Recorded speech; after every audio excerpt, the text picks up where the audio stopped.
The month of May is traditionally a rainy one. The May rains would normally stock the island's water tables to offset the dry summer period. Owing to the vagaries of climate change, this year there was hardly any rain in May, which means we are now staring down the barrel of a protracted drought. How can farmers navigate through these times? In the second part of an interview, Marlon Samuels tells us how. The forecast for the next couple of months is below normal rainfall, with above normal temperatures. Dr. Ajamu Nangwaya, lecturer at the University of the West Indies, Mona, says there are measures farmers can use to eliminate or cushion the upcoming drought conditions. If, for example, we follow a food forest idea where we mimic the way our forest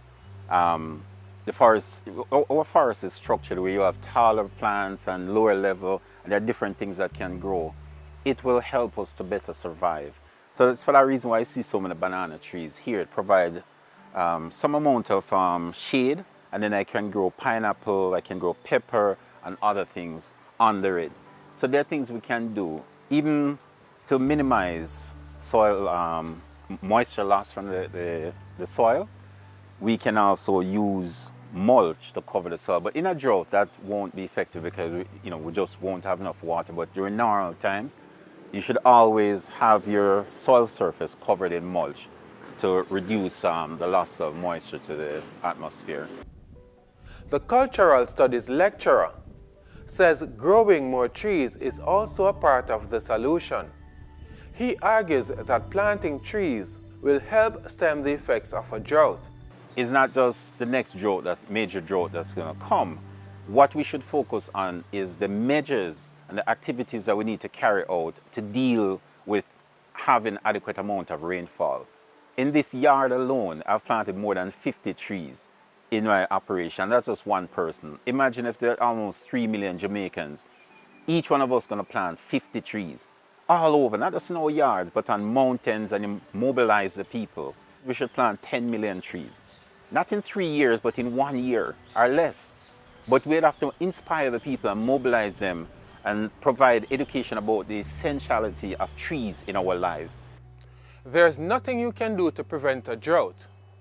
There are steps you can take to minimize the effect on your backyard garden.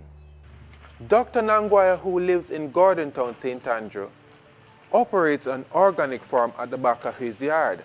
For him, natural levity is key. It's part of the African religious retention. When you look at all of the African traditional religions, one of the things you see in them is an ecological ethic of care, a love for the environment and treating the earth right. And it's also a practical thing. If you go to the forest and you destroy it, you're going to destroy the medicine that we need to protect ourselves, because many of these religions, you work with spirits.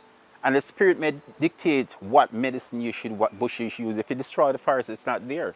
And even some of these forests, they may be the space wherein the deities live. So you can't destroy the home of God. So natural living is good for us because it's going to protect the environment. Like with Rastafari, their ideal is that we don't poison the earth by using chemical fertilizer, inorganic fertilizer.